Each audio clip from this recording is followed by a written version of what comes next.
The fluorescent lights of the shelter cast a cold, sterile glow on the cages. Inside, a pair of tiny, shivering kittens huddled together, their meows barely audible whispers.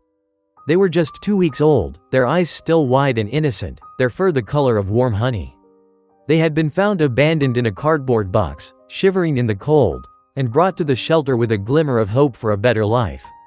But the shelter was overflowing, every cage filled with furry faces, each with a story of abandonment and neglect. 2 weeks had passed, and the kittens, named Honey and Butter by the kind volunteers, remained in their cage.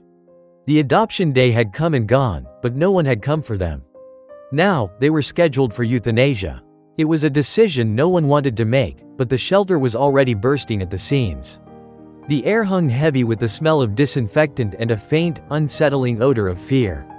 Honey and Butter whimpered, sensing the change in the atmosphere. They nudged each other, seeking comfort in the shared dread. The time for their final farewell arrived. A woman, her eyes filled with tears, held a small, needle-filled syringe. She gently picked up Honey, its soft mew a cry of despair. But just as the syringe was about to pierce the kitten's delicate skin, a hand reached out and stopped her. It was Mary, the shy cleaning lady who had always been drawn to the kittens, leaving them extra soft blankets and bowls of warm milk. "Please," she pleaded, her voice barely a whisper. "I can't let them be put down. I'll take them home." The woman looked at her, surprised.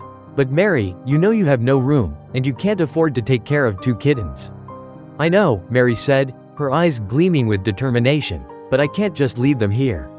Please, let me take them." The woman, seeing the love and desperation in Mary's eyes, agreed. Later that day, Mary, a single mother who struggled to make ends meet, found herself cradling Honey and Butter in her arms. They purred softly, comforted by the warmth and love they had finally found. It was a small miracle, a small act of kindness that had saved 2 innocent lives. Mary, the cleaning lady, had become their savior, proving that even the smallest gesture of compassion can have the biggest impact. The kittens, now safe in Mary's home, knew they had found a place where they would always be loved.